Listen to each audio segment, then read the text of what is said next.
안녕하세요. 어제는 돋보기가 없었어갖고 책을 읽는데 어려움이 많았습니다. 네. 오늘은 돋보기가 있어서 어제 못 읽은 부분까지 읽어보도록 하겠습니다. 홍콩의 아시아에 제일 가는 부자 리카싱의 자전적 이야기, 자전적 소설은 아니고요. 자서전. 책을 읽고 있습니다. 리카싱. 화합. 적의 목을 치는 대신 돈을 빌려준 이유.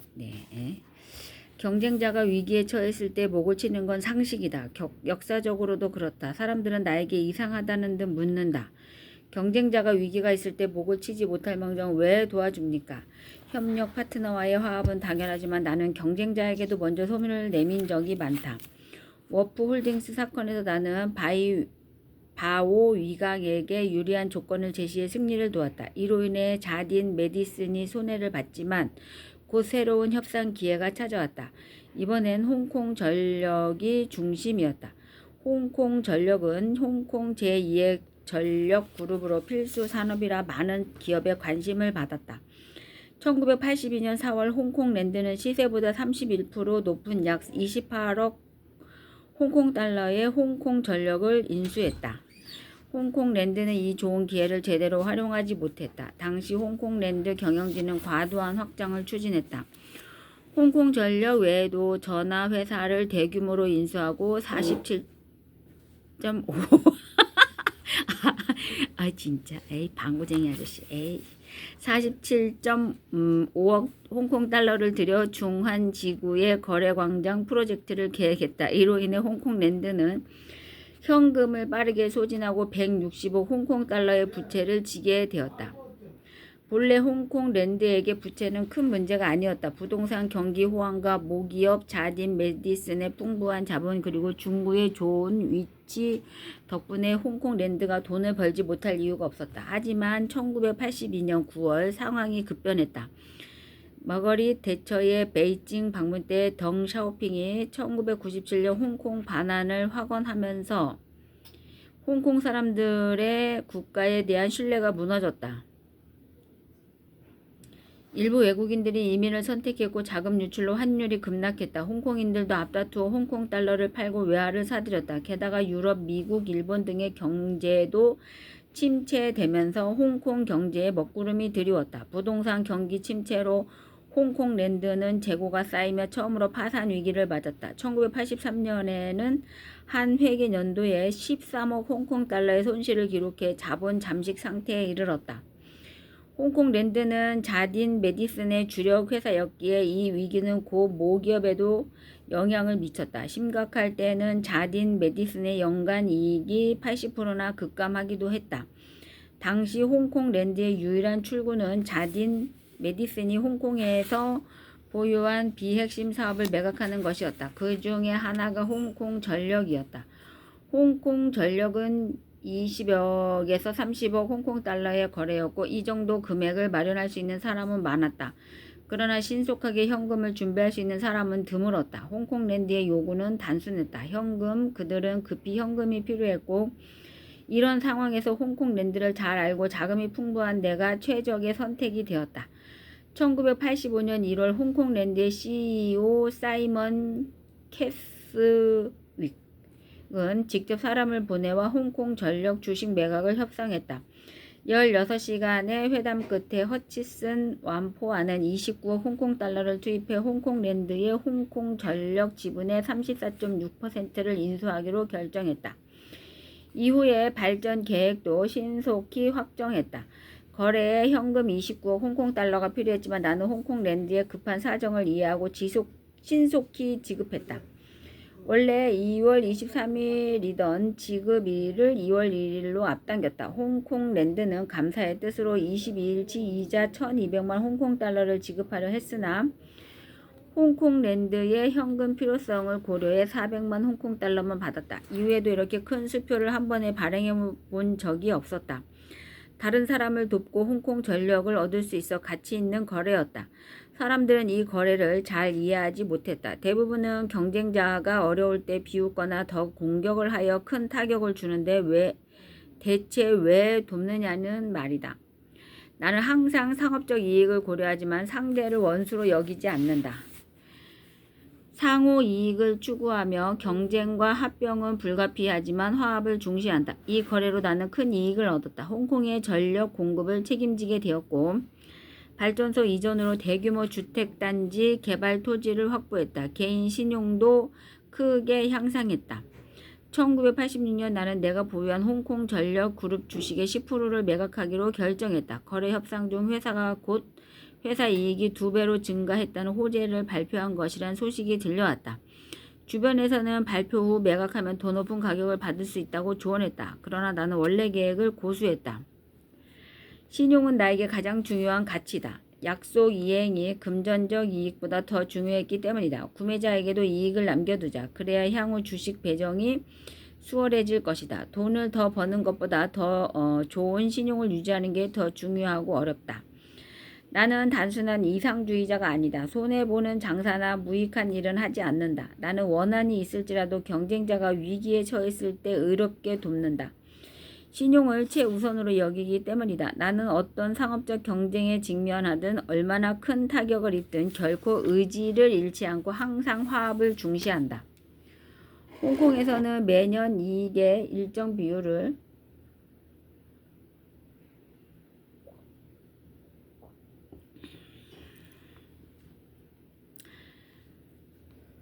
이사회 구성원들에게 보너스로 지급한다. 이 규정에 따르면 나는 10개가 넘는 10여 개가 넘는 회사의 회장이나 이사를 받음으로써 수천만 홍콩 달러의 성과급을 받을 수 있었을 것이다. 그러나 실제로 나는 모든 성과금을 청쿵 실업의 회계에 넣고 연간 5천 홍콩 달러만 상징적으로 받았다. 이 5천 홍콩 달러는 1980년대 초 청소부의 연봉에도 턱없이 못 미치는 금액이었다. 나는 자발적으로 이익을 나누어 타인의 신뢰를 얻었고 이는 더 많은 사업 파트너와 미래의 시장 기회로 이어졌다. 매년 수천만 홍콩 달러의 성과급을 포기하고 이익을 주주들과 나누어 회사 주주들의 호감을 얻었다. 이로 인해 사람들은 청쿵 실업의 주식을 신뢰하게 되었다.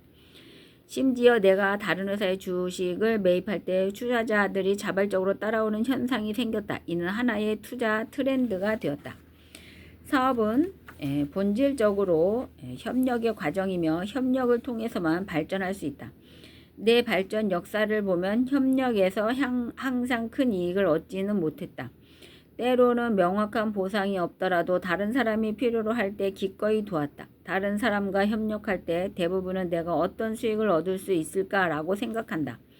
하지만 항상 상대방을 이용하려 한다면 크게 성공할 수 없다. 아무도 그런 사람과 어울리고 싶어하지 않기 때문이다.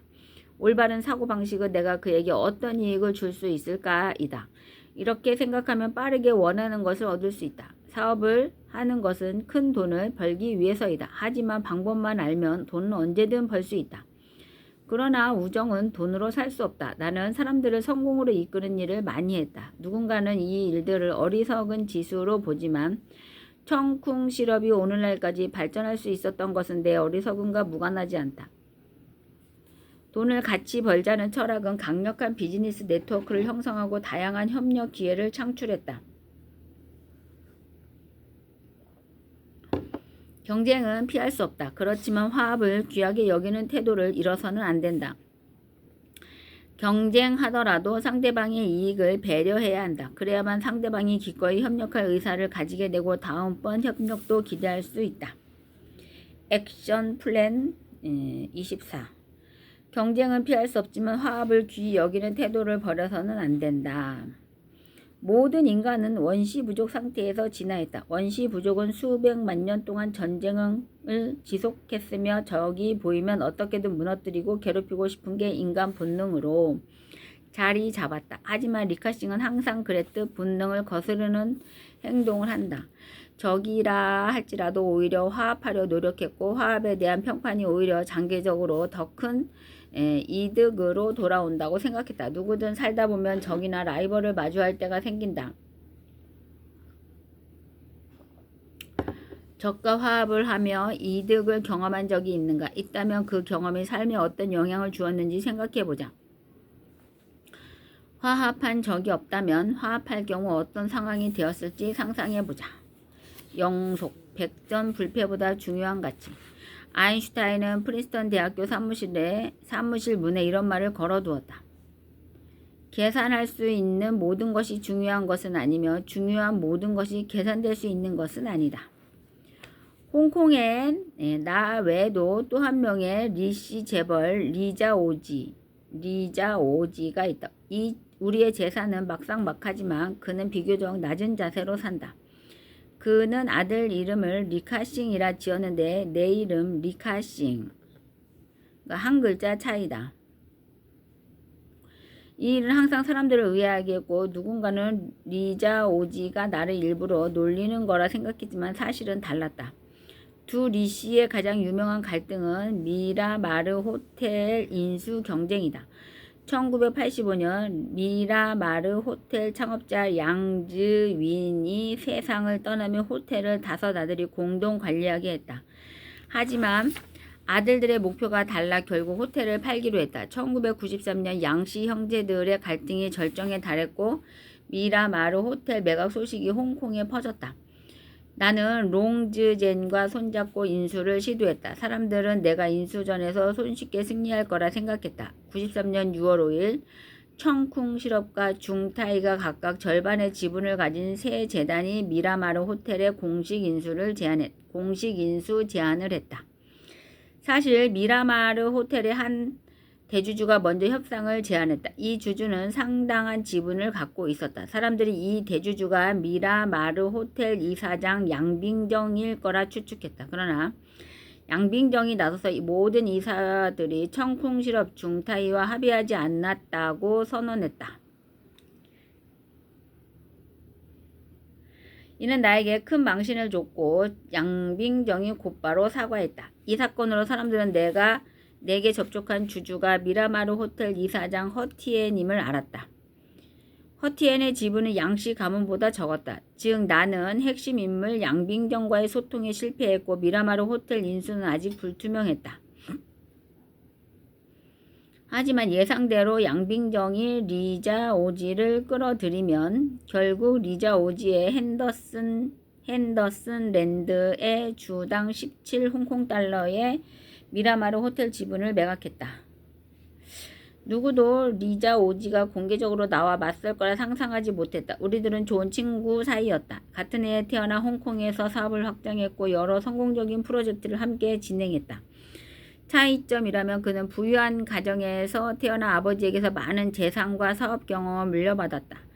반면 나는 스스로 경험을 쌓아야 했다. 우리의 우정은 상업적 협력에서 시작했다. 1970년대 말 우리는 청유통 쿼더성과 함께 홍콩의 사틴 퍼스트 시티를 개발해 400억 홍콩 달러의 큰 수익을 올렸다. 이는 홍콩 4개의 대가문이 함께한 유일한 사례다.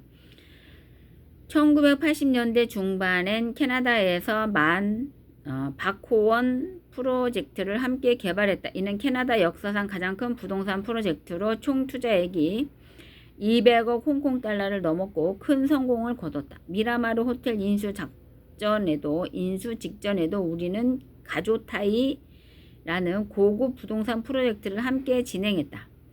이번에 리자 오지가 개입해 내 계획을 무산시킨 것은 홍콩 시민들 사이에서 논란이 되었다. 당시 미라마르 호텔의 평가 가치는 155 홍콩 달러였고 많은 이들이 내가 155 홍콩 달러를 잃었다거나 우리가 원수가 됐다고 말했지만 사실은 달랐다. 나는 투자에 골동품을 사듯 집착하지 않으며 실제로 미라마르 호텔의 14% 주식을 인수해 이익을 얻었다. 또한 리자 오지와 내가 철천지 원수이며 홍콩 최고 부자 자리를 놓고 암투를 벌인다는 말은 더욱 근거 없다. 외부의 말대로라면 그가 내 사업을 가로챘다 해도 이는 정상적인 일이다. 상업계에는 전쟁터 같아서 영원한 적도 영원한 친구도 없기 때문이다. 사실 가로챘다 보다 양보했다가 더 맞다. 미라마르 호텔의 미라마르 호텔의 호텔과 부동산은 홍콩 황금 위치에 있어 분명 큰 이익을 줄 자산이었다. 그런데 왜 내가 가격을 올리며 치열하게 경쟁하지 않았을까? 리자 오지의 개입은 감정적으로 이해할 만했다. 처음에 리자 오지가 내 체면을 고려해 개입할 생각이 없었다. 양씨 가문이 리자 오지를 찾아온 후에야 개입을 결심했다. 미라마르 호텔 창립자 양지윈과 리자 오지는 깊은 교분이 있었다. 둘은 홍콩에서 함께 금거래를 했고 나중에 각자의 길을 가며 홍콩 최고 부자가 됐다. 양지윈의 부인은 미라마르 호텔이 나서서 리자 오지에게 인수되길 더 원했다. 또 리자 오지의 친구 펑징시도 양지윈과 같은 해에 세상을 떠났다. 펑지시와 리자 오지의 친구 펑징시도 양지윈과 같은 해에 세상을 떠났다. 펑징시와 리자 오지는 함께 신흥지 부동산을 창립한 인연이 있다. 두 친구가 잇따라 떠난 건 리자 오지에게는 큰 충격이었다. 옛 친구의 가족이 도움을 요청했을 때 그는 여러 관계 때문에 난감한 상황이었지만 거절하기 어려웠을 것이다. 발전 측면에서 보면 양빙정은 조상의 사업이 해체되는 것을 원하지 않았고 미라마르 호텔이 리자 오지에게 인수되기를 바랬다. 나는 부동산 사업가로서 호텔의 미래를 보고 투자를 했지 미라마르란 이름 자체엔 관심이 없었다. 반면 양즈윈의 아들들은 아버지의 업적의 해체를 원치 않아 그의 친구 리자 오지를 찾아갔다. 리자 오지는 미라마르 호텔 절반 지분을 인수하며 이름을 바꾸지 않겠다 약속했다. 그래서 지금도 미라마르 호텔 이름은 그대로다. 나는 수십 년간 사업하며 항상 순탄히 성공했지만 백전불패에 집착하지 않았다. 불패 신화를 지키려 소모적인 경쟁에 빠지지 않았다. 꼭 해야 할 사업은 없으며 감정과 이치 모두에게 친구 리자 오지의 행동은 이해할 만했다. 한 번의 경쟁보다 우리의 우정을 더 소중히 여겼다. 사람들이 우리를 겉으로만 친한 척한다 라고 말할 때 우린 이미 웃으며 만난 앙금을 풀었다. 친구들이 떠나며 우리는 우정의 소중함을 더 깨달았다. 리자 오지가 양즈윈을 위해 한 일은 나라도 똑같이 했을 것이다. 미라마르 호텔 사건 이후에도 나와 청콩 실업은 계속 번창했다. 경쟁은 중요하지만 무정무이할 만큼 중요하진 않다. 상업은 이성을 추구하지만 감성을 무시하지 않는다. 진정한 성공은 돈이나 지위가 아니라 당신이 얼마나 많은 사람의 삶에 긍정적인 영향을 미쳤는지에 달려있다. 리카신과 리자 오지는 미라마르 호텔 인수 경쟁에서 갈등을 빚었으나 이는 사업적 이해관계일 뿐이었다. 리자 오지가 인수에 나선 이유는 창립자 양즈윈과의 깊은 교분과 그의 가족의 요청 때문이었다. 리카싱은 친구와의 우정을 존중하며 경쟁에서 물러났다. 리카싱은 항상 성공해 왔지만 백전불패에 집착하지 않고 우정을 소중히 여겼다. 이런 태도는 역시 홍콩 내에서 신뢰를 얻어 더 큰 자산으로 돌아오게 된다. 당신이 만약 리카싱의 상황이었다면 어떤 판단을 했었을 것인가? 리카싱은 친구의 사정을 듣고 인수를 양보한다며 이익을 포기하는 것뿐만 아니라 홍콩 내에서 백전불패 이미지가 깨질 수 있는 상황이었다. 자신의 명예가 실추되더라도 친구의 사정을 위해 희생했을 것 같은가? 여섯 번째 단어 포용. 작은 시냇물이 모여 장강이 된다. 귀인 없이 상승한 자는 없다. 사장과 리더의 차이. 직원이 나가면 공장은 풀로 뒤덮인다.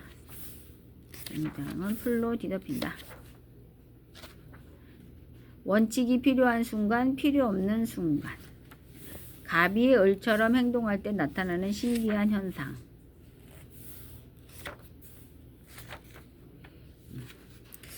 이만큼을 지금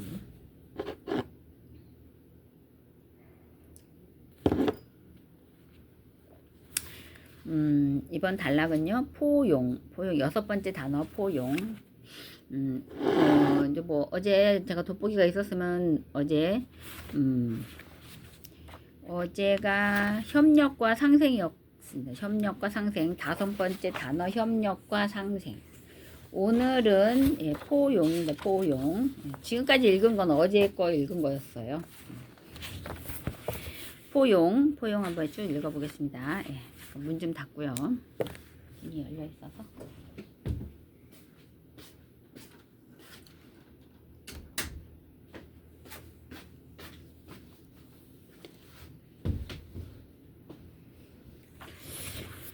작은 시냇물이 모여 장강이 된다. 높은 뜻을 품고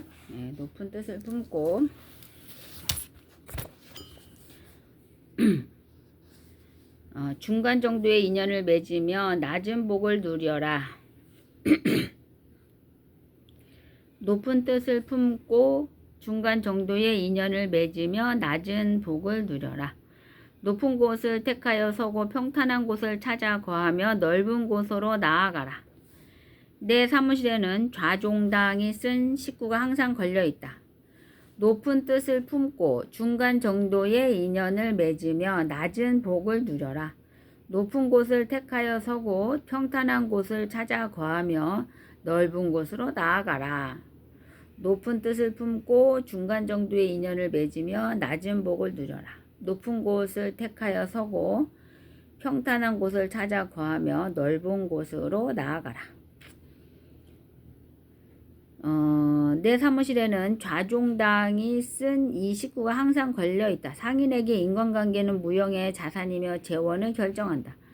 좋은 인연을 많이 맺을수록 더 큰 사업을 할 수 있고 재원이 끊임없이 흘러 들어온다. 젊고 혈기왕성할 때에 나는 혼자서 모든 것을 해내고자 했다. 극도로 경쟁적이어서 무슨 일을 하든 남들을 뛰어넘고자 했다. 더 빠르고 효율적으로 일하려 노력했다. 그래서 남을 위해 일할 때도 험담을 꺼렸다. 남을 위해 일할 때도 협업을 꺼렸다. 젊고 혈기왕성할 때 나는 혼자서 모든 것을 해내고자 했다. 극도로 경쟁적이어서 무슨 일을 하든 남들을 뛰어넘고자 했다. 더 빠르고 효율적으로 일하려 노력했다. 그래서 남을 위해 일할 때도 협업을 꺼렸다. 이게 뭔 말이야? 젊고 혈기왕성할 때 나는 혼자서 모든 것을 해내고자 했다. 젊고 혈기왕성할 때에 나는 혼자서 모든 것을 해내고자 했기 때문에 남을 위해 일을 할 때에도 협업을 꺼렸다. 고객관계와 판매 실적은 뛰어나 관리직에 올랐지만 솔직히 동료들과의 관계는 좋지 않았다. 대부분의 젊은이들처럼 내 일만 잘하면 되지 복잡한 인간관계는 상관없어 라고 생각했다. 그러나 창업을 하면서 혼자의 힘만으로는 한계가 있음을 깨닫게 되었다. 아무리 능력 있는 사람도 무소불위의 사람이 될 수 없고 되어서도 안 된다는 걸 알게 됐다.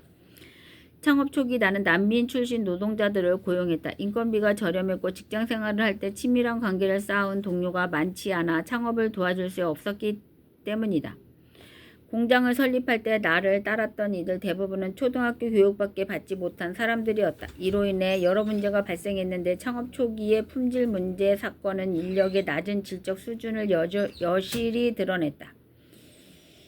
이후 나는 회사명을 청쿵으로 변경했다. 그 의미는 깊다. 청쿵이란 이름은 장강이 작은 시냇물을 가려서 받지 않는다는 도리에서 비롯되었다.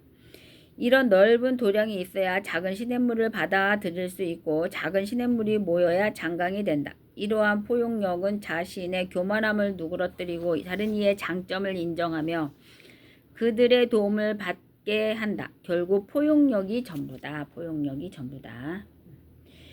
회사명 변경과 함께 출신 배경을 가리지 않고 능력 있는 인재를 영입했다. 우리 회사에는 큰 재능을 가진 중신, 재능 있는 여성들, 전문 관리자, 재무 전문가, 젊은 엘리트 등 다양한 배경과 전문성을 가진 인재들이 있다. 허치슨 완포아의 전 CEO 사이먼 머레이는 이를 리시 상업 제국의 내각이라고 불렀으며 노년층, 중년층, 청년층의 장점과 동서양의 특성을 조화롭게 결합한 효과적인 협력 모델이라고 평가했다. 나는 내 내각에 대해 상당히 자부심을 가지고 있었다. 나는 슈퍼맨이 아니다. 청쿵은 모두가 합심하여 노력한 결과다. 내 주변에는 300명의 훌륭한 장수들이 있으며 그 중에 100명은 외국인이고 200명은 젊고 유능한 홍콩 사람들이다.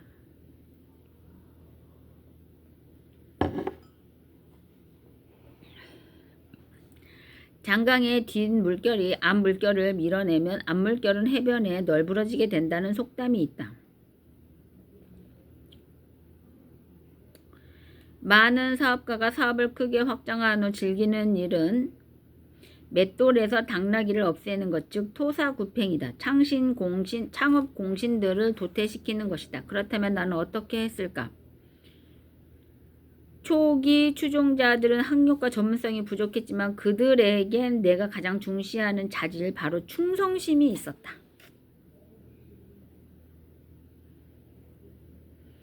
나는 회사의 신선한 피를 수혈하면서도 이 원로들을 포기하지 않았다. 유망한 젊은이들은 해외로 보내 연수를 시켰고 직업 교육 수준이 낮은 직원들을 위해 야간 학교를 개설했다.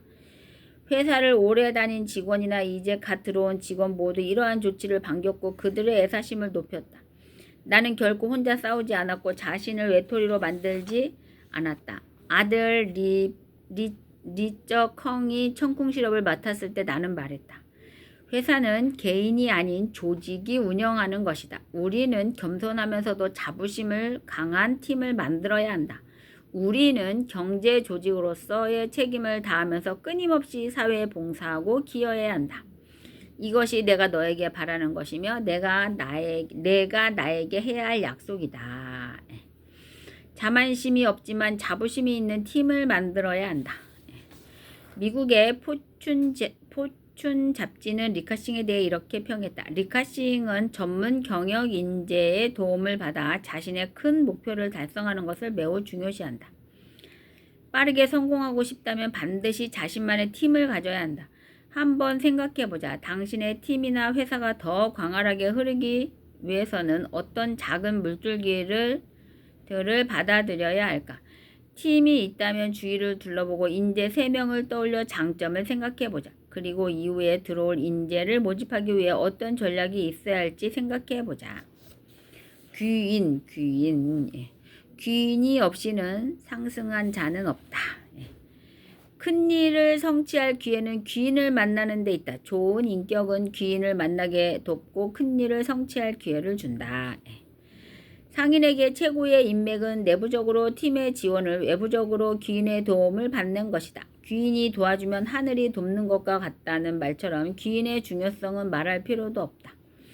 귀인은 기회를 가져다주고 많은 시행착오를 피하게 하며 더 많은 귀인을 소개해준다. 마이클 샌드버그는 허치슨 완푸아를 인수할 때 중요한 역할을 한 4귀인 중에 한 명이다. 언론에서는 그를 리카싱 성공의 배우라고 부르기도 한다. 마이클은 HSBC 역사상 가장 과장되고 논란이 많은 회장 중에 한 명이기도 하다. 한때 홍콩에 상주했던 조 스터드웰의 책 아시아의 대부들에서는 마이클을 이렇게 묘사했다. 마이클 샌드버그는 화려하고 논란이 많았지만 결정적인 순간에 리카싱을 도왔던 인물이다. 그의 도움 덕분에 리카싱은 허치슨 완푸아를 성공적으로 인수할 수 있었다. HSBC 은행의 기준에 따르면 그는 겉만 번지르르한 사람이며 탐욕스럽다고 말한다. 그는 스코틀랜드 사람으로 인색하고 돈을 좋아하며 고집스럽고 말수가 적다. 친구도 많지 않고 그와 교제하기가 매우 어렵다. 말을 너무 강하게 하며 그를 화나게 하기 쉽고 너무 부드럽게 하면 아첨한다고 생각하며 진실성이 없다고 여긴다. 오직 사실 그대로 말하고 약간의 유머를 더해야만 그가 당신을 인정할 것이다.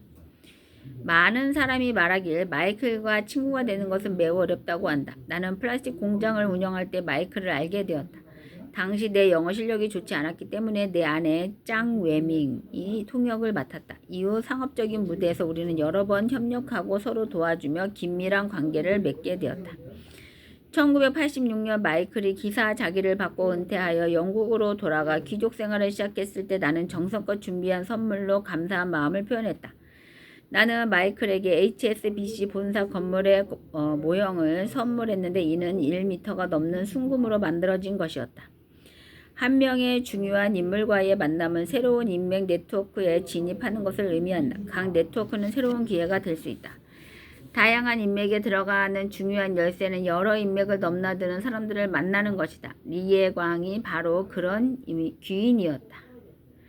리에광을 나의 전속 변호사로 알고 있는 경우가 많다. 사실 리에광은 단순한 변호사가 아니다.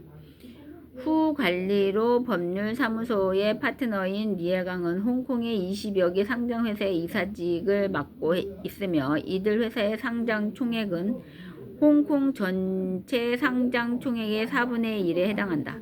리에광은 홍콩 증권거래소 이사회 의장으로서 많은 부호의 고문 역할을 했다.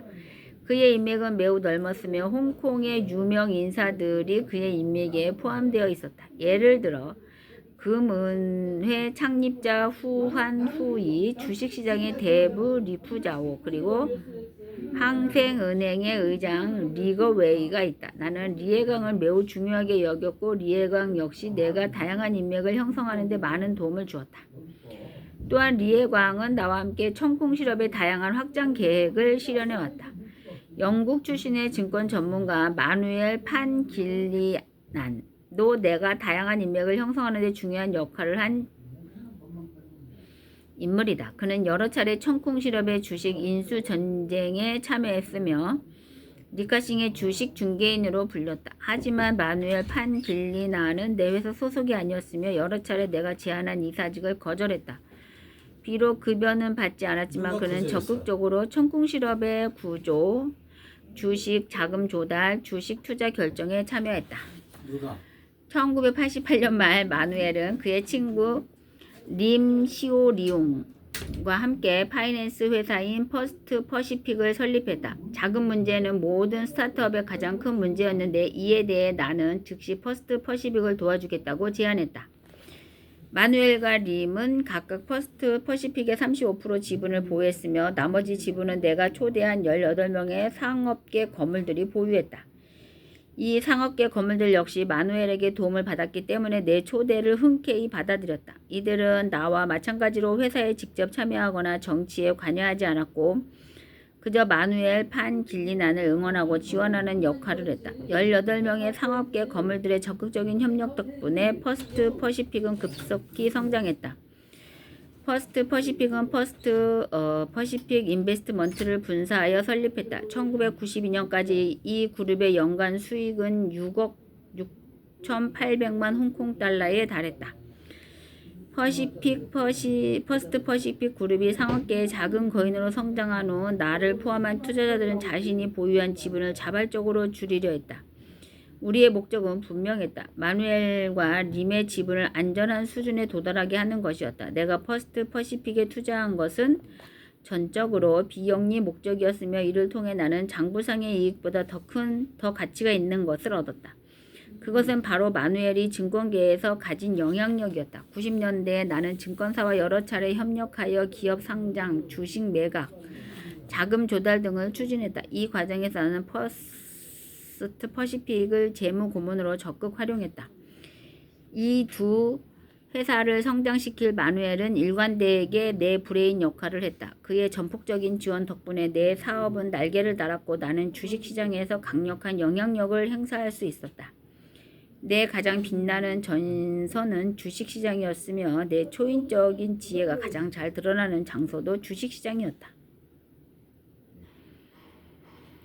순수하게 혼자 하는 사업은 없다. 경제의 매력은 바로 이런 복잡한 인간관계의 얽힘에 있다. 내 성공의 중요한 비결 중 하나는 좋은 사람들을 끌어들이고 다양한 인맥을 쌓아 이를 잘 활용한 것이다. 이러한 관계를 통해 나는 더 큰 성공을 이룰 수 있었다. 당신이 만나는 모든 사람으로부터 배워라. 각자가 당신에게 무언가를 가르칠 수 있다. 업계 관계자들은 니카싱의 성공 비결은 그의 뛰어난 인간관계 능력에 있다고 말한다. 오랜 세월 동안 그는 충성스러운 비즈니스 파트너들과 함께했다. 경쟁이 치열한 상업 세계에서 장기적이고 안정적인 우정을 쌓는 것은 매우 어렵지만 그는 해냈습니다. 니카싱은 인재를 보는 눈이 뛰어나며 젊은 시절 만난 천재를 알아보고 관계를 유지하는 힘이 있었다. 그 관계는 수십 년이 지나 더 큰 힘을 발휘했다. 리카싱이 사람을 보는 눈을 기르기 위해 어린 시절 어떤 노력을 했을 거라 생각하는가? 단순히 타고남 외에 리카싱이 다른 사람과 다르게 생각한 것은 무엇인지 생각해보자. 변신. 여기 끝까지 읽으려면 너무 시간이 많이 걸릴 것 같아서요. 여기 뒷부분은 또 다음에 읽도록 하겠습니다. 오늘도 좋은 하루 되시고요. 자기암시 공식을 하도록 하겠습니다. 자기암시 공식. 네. 나에게는 뚜렷한 삶의 목표가 있으며 나에게 그것을 달성할 능력이 있다는 것을 나는 알고 있다. 나는 그 목표를 달성하기 위해 끊임없이 노력할 것이며 이 자리에서 그것을 약속한다.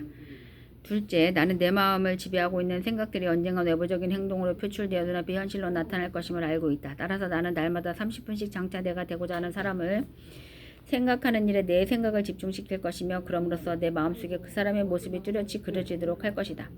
셋째, 나는 자기암시 원칙을 통해 마음속에 내재된 모든 욕망을 달성해줄 표현선을 찾게 될 것임을 확신한다. 그러므로 나는 날마다 10분씩 나 자신에게 자신감을 갖도록 요구할 것이다. 넷째, 나는 내 삶의 주된 목표를 종이에 분명하게 적었으며 그것을 달성할 자신감이 생길 때까지 도전을 멈추지 않을 것이다.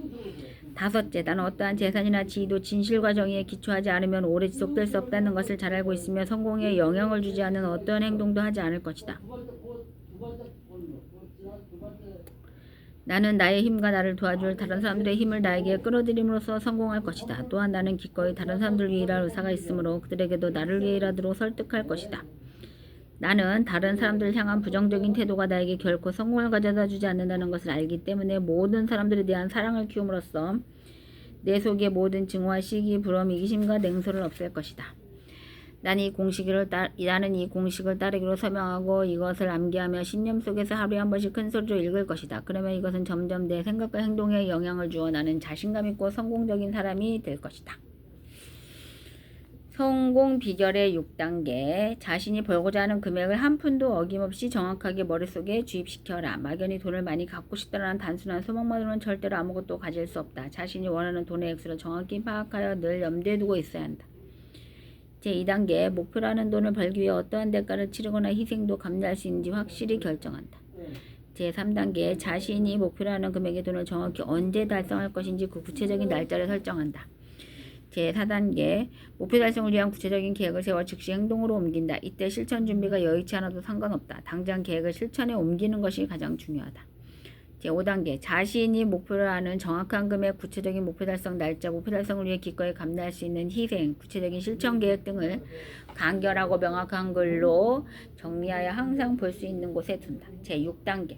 그 메모를 매일 잠자리에 들기 직전과 아침에 일어난 직후 등 하루에 최소한 2번 이상 큰 소리로 읽으며 성공 의지를 불태운다. 자신의 꿈이 담긴 메모를 읽으며 자신이 설정한 목표가 이미 달성됐다고 생각해야 하면 물론이고 굳게 확신해야 한다.